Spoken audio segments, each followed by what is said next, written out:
You heard the speech. But behind the glitter lies this stark truth. In Hillary Clinton's America, things get worse. Under her dishonest plan, taxes keep rising, terrorism spreads. Washington insiders remain in control. Americans losing their jobs, homes, and hope. In Donald Trump's America, people are put back to work. Our families are safe. The American dream achievable again. Change that makes America great again. I'm Donald Trump, and I approve this message. Blog Talk Radio.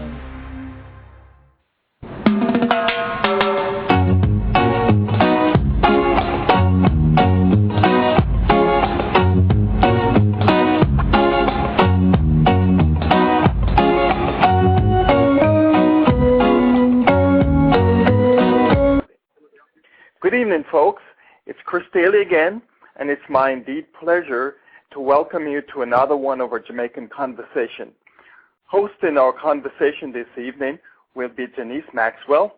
Janice is a producer at Caribbean TV World.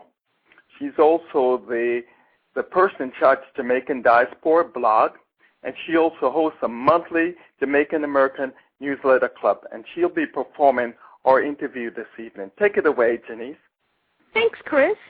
H2 Worker is a controversial expose on the travesty of justice that takes place around the shores of Florida's Lake Okeechobee, a situation which, until the film's release, has been one of America's best-kept secrets.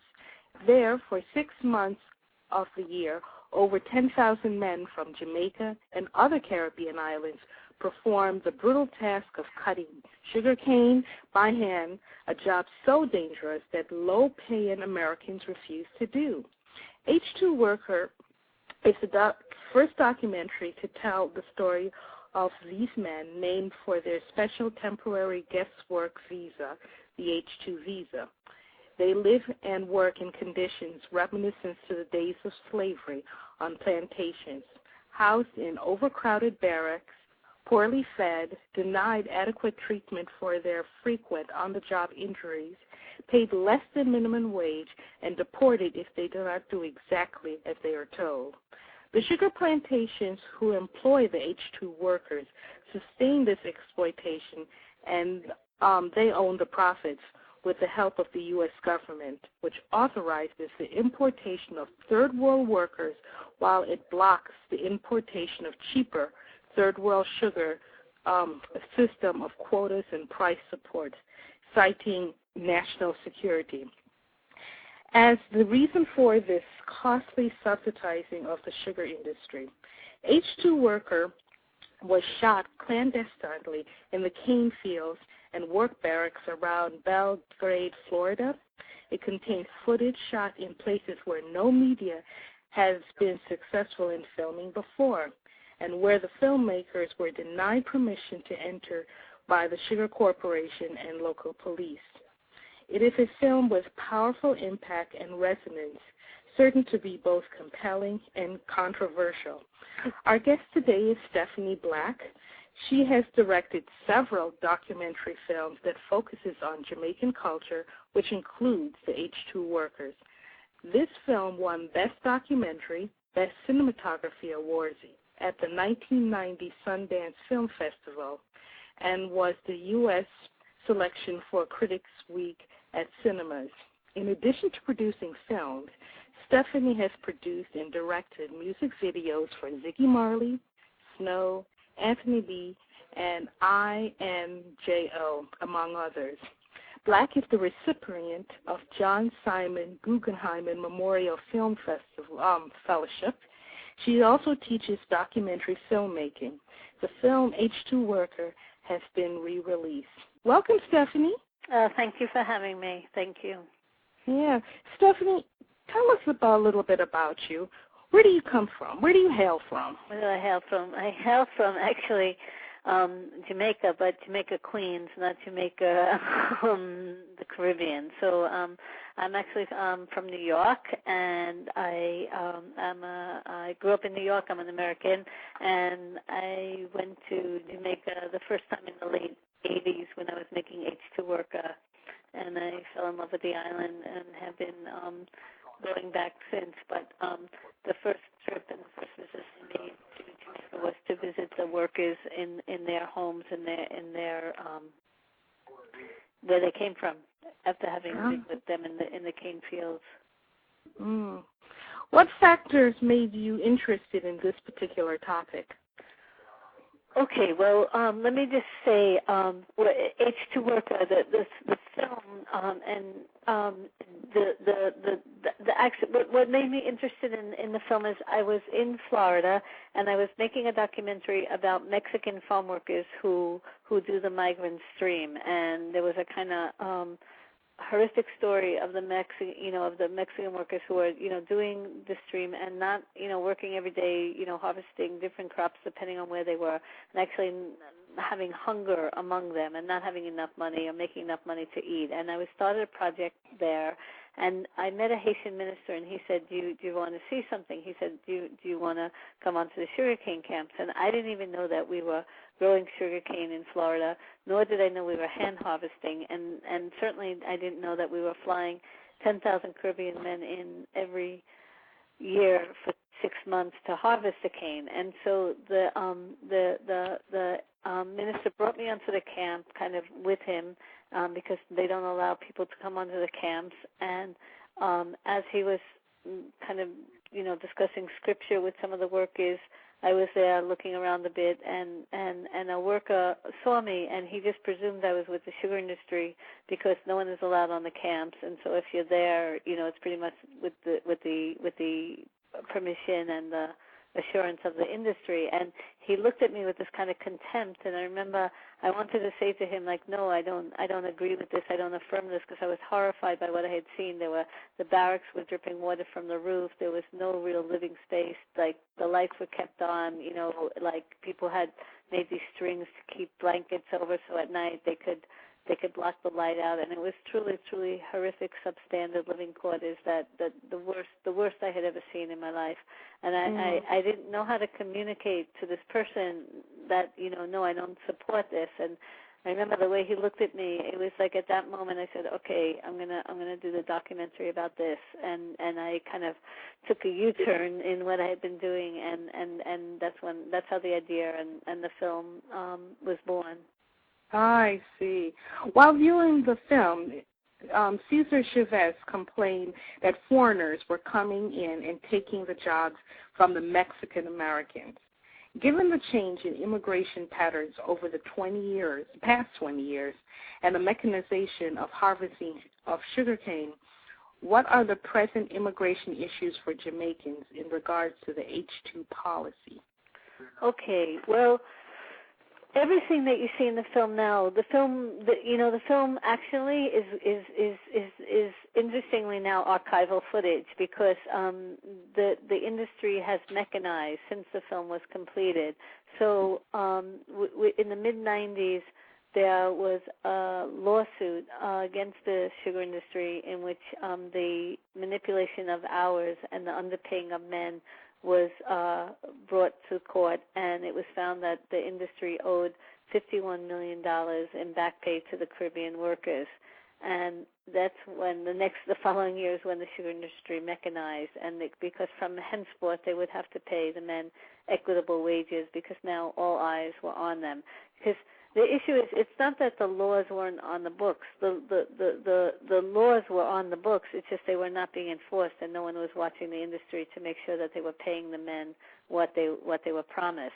So, I mean, maybe I should back up a little bit and just kind of give a broad overview for listeners. It's just the H2 worker program is a guest worker visa where the workers come for 6 months of the year to cut sugar cane, because the sugar industry files with the Department of Labor a certificate stating that they tried to find American workers, but no Americans are willing to do it.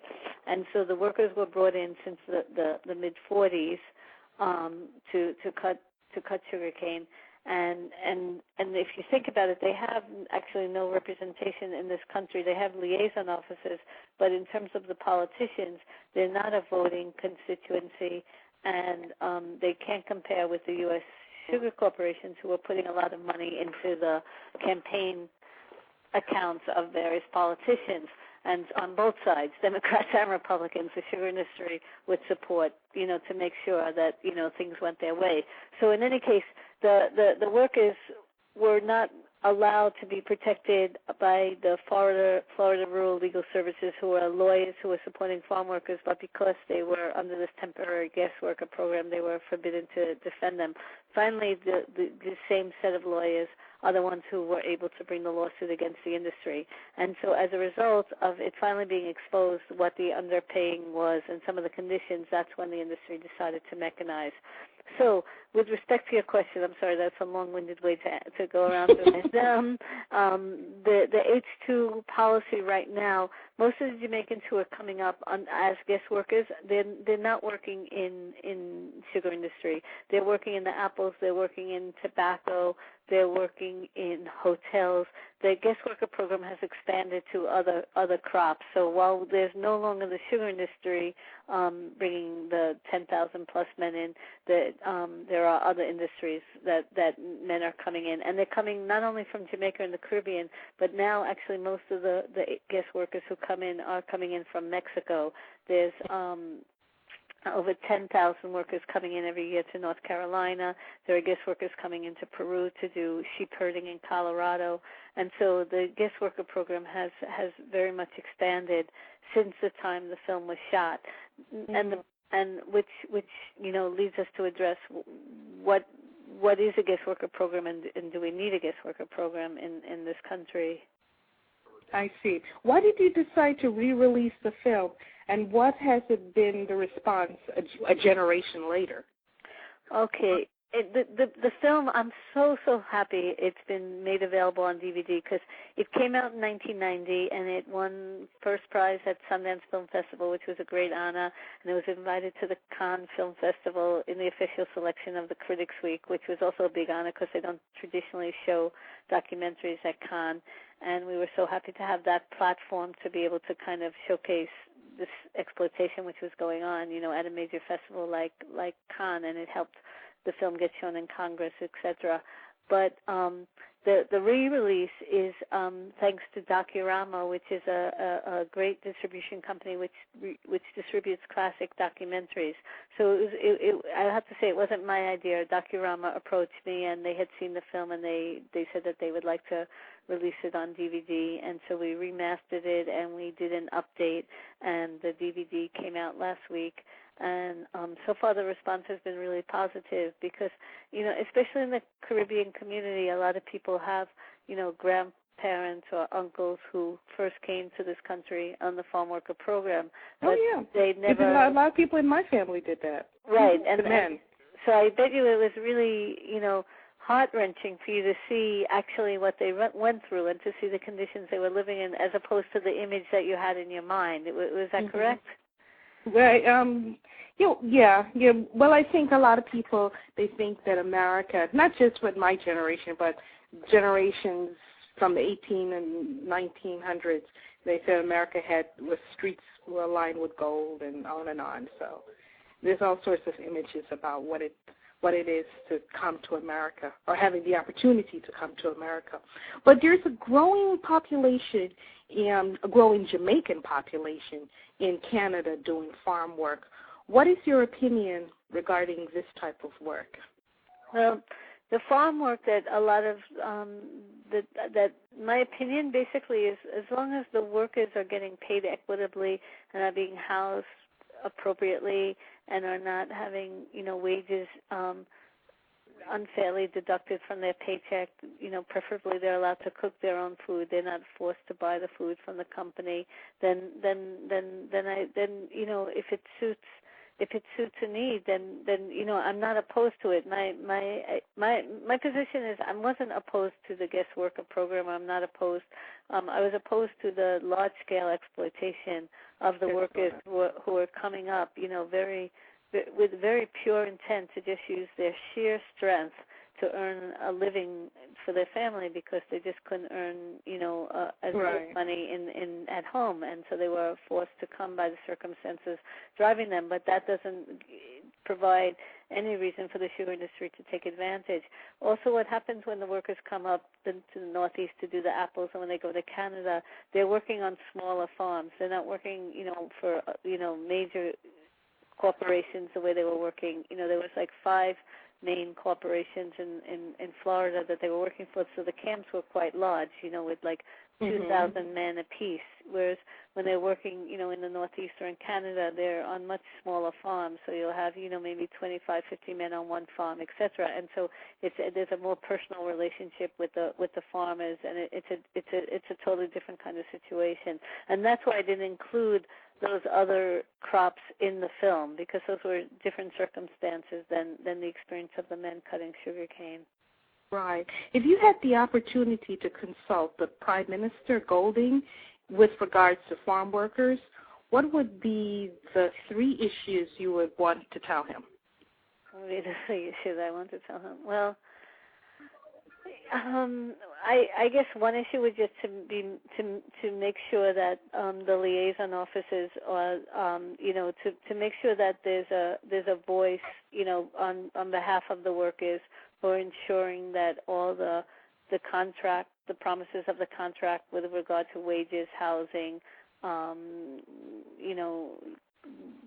treatment for injuries, etc., is being fulfilled, because the workers need to be protected. And so that would be one thing. I think our second thing would be to look at, the export of labor as a resource of the nation. So, for example, Jamaica, which still produces sugar, perhaps the emphasis on looking at the farm worker program, some of that emphasis, it would be great if the U.S. was importing Jamaican sugar, for example, at that time, as opposed to, having an industry that's so heavily subsidized and needs such heavy subsidies. If you look at why are we bringing in the workers from the countries where we can be importing the sugar and then just creating, more economic opportunity for everyone in a more equitable manner. So that would be something. I guess, an encouragement of, I think it's an encouragement of more local production and more local consumption, because it all ties in. Okay.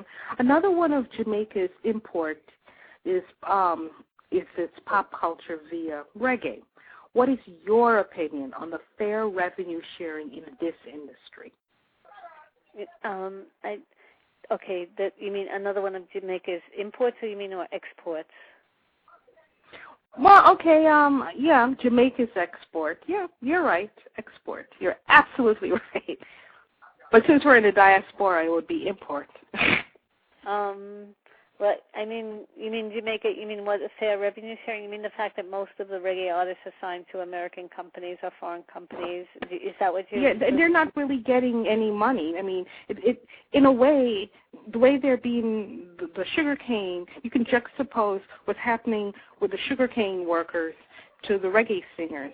Who's making the real money? Yeah, I think their face may be on the label, on the cover of the CD, but who's making the real money? And look what they have to do. Like there was a big lawsuit in France in regards to the same issue. All these Jamaican artists are being exploited left and right. No, they're not getting any sort of, I guess, royalties. Are you familiar with that? I'm not familiar with that suit. I'm definitely familiar with the fact that it's a tragedy that for the music to reach out globally, that the artist had to sign to foreign labels. But at a certain point it was the nature of the game, just because it wasn't CD manufacturing plants in Jamaica and such. But I think that the Jamaican government could give a lot more incentives towards the music industry and encourage, a better infrastructure, maybe in Jamaica, such that that there can be better export in a certain way. If there is maybe some kind of subsidy or some kind of tax-free, because I am aware of the experience when I know like musicians would bring down their own CDs. They'd get manufactured up here, and then they'd want to bring down like a few hundred or thousands of CDs, and they would be taxed again. Coming in, bringing in their own music to sell there. So I agree with you. I'm not so familiar, I'll be honest, with the whole issues. I agree that that a country should own its own music, and it's such or even the artists having royalties for what they're putting out. Yeah, the same kind of exploitation that occurred with African Americans during the 50s and earlier with their music. It's happening to the Jamaican artists now. Yeah. So that's what I wasn't sure, since you were into since you made videos and things of that nature. I thought maybe you were familiar with those issues. Yeah, no, I mean, for me, reggae is an incredibly inspirational music, and it's a music that keeps your mind exactly where it should be, and so I'm very indebted to all the reggae artists for keeping me company with their music during the late hours of editing and all that, and throughout my whole life, for kind of teaching me, educating me, opening up my mind, So I'm. Well, in the U.S., we're in the midst of a realignment of our economy. Given the recent meltdown, the immigration policy will be the key ingredient. And how best can we serve equitable in global economy, especially for non-skilled laborers? Well, what's happening now? In before Bush left office, at the 11th hour in December, he passed an expansion of the guest worker program and a reduction of oversight for the guest workers. So to make it easier for more workers to be brought in and for more exploitation to occur. The Obama administration has kind of frozen that and is reevaluating it, and the Obama administration has said that they have as a goal new immigration policy by the end of the year. A lot of the immigration reform, which has been discussed in the past few years and people have been lobbying for, is for a lot of the workers who are in the country here illegally but who have been working for a number of years, be it in agriculture or other arenas, to be given a green card, to be given legal status. But what has also been accompanying that is an expansion of the guest worker program, because the employers are arguing that once these workers have their legal status, they will no longer want to work in these jobs, and so they'll need another labor force, which will be the temporary guest workers, to do this work. And I think that that's where the real discussion and analysis should come in, is that why, are these jobs so low paying, to the point where there always has to be a kind of second-class citizen who is willing to take these jobs. I think we kind of have to raise up the standard by which we pay agricultural workers, so that is work that people who have their legal status are willing to do. I see. Do you have a perspective on the recent concluded summit of the Americas that was held in Trinidad? Well, guys, you guys are asking me big questions, say I'm a filmmaker, okay? I mean, I think, the from what I know, which is just through the media, the mainstream media, it seemed that, that the meeting was for Obama, his first time traveling in that region. He's not familiar with the Caribbean. He had never been there before, and he, I guess, had only been to Mexico once before the last visit, and so I think there was an excitement for the leaders to meet Obama, and for Obama to kind of put forth a kind of perspective of a more humbled America, who wants to deal with nations despite their size in a more equitable manner. But I know that there was a little feeling, I think there was some kind of flub that, he didn't fully acknowledge that he was in the Caribbean, and to that degree. But, I don't have, I'm sorry to say, forgive me, that's not, that's okay. But as a filmmaker, what future work can we look forward from you? I'm just at the precipice of some new projects that I'm starting, and I'm just kind of see which one. When you make a documentary, it's kind of like you jump. It's like jumping into a lake, and like you got to get out, but you can't get out like by swimming back from where you came. You got to swim far to the other side. So I'm just kind of I'm just kind of dipping my foot in the water to see if the subjects I'm working on are the ones that I'm going to go through because it takes a while. The H2 Worker took 3 years to make. Life and Debt took a few years to make. I made the documentary Africa Unite. That took a few years to make. So before embarking, I'm kind of just I'm just researching. I'm just in a research phase right now. I understand. Chris, do you have any final words for our distinguished guests? I was just wondering, Stephanie, if there's any resources that you'd like to share for those who may want to learn further or continue to study further on this issue of H2 workers. Sure, yeah. There's a fantastic website. It's Farm Worker Justice. That's www.farmworkerjustice.org, where they can read up-to-the-minute analysis of what's happening in Congress, what's happening in the Department of Labor concerning farm workers and specifically guest workers. We have a website, www.lifeanddebt.org, which if they scroll down, brings you to the H2 Worker website.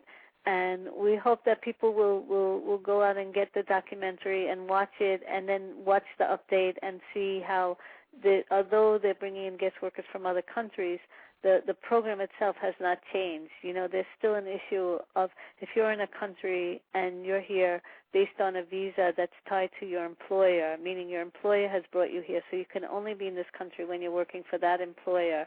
So that if you complain, basically the employer will just send you back home. That's been the practice, and that still remains to be the practice.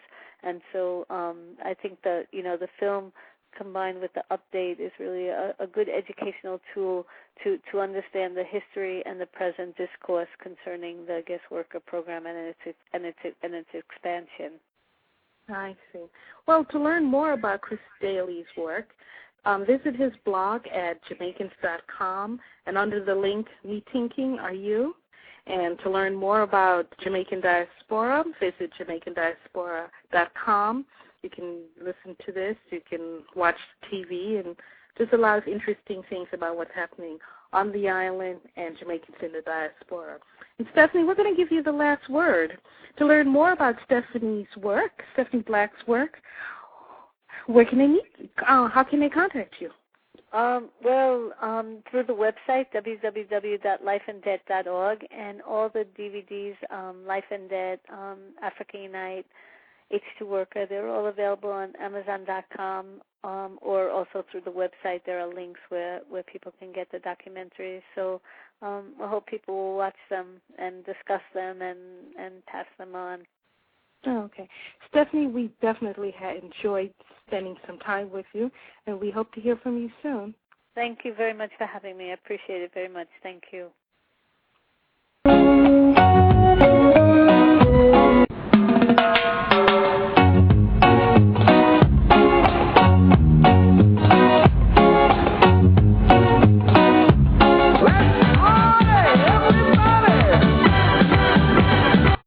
When you don't go to Geico.com, car insurance can be confusing. Like Swedish techno confusing.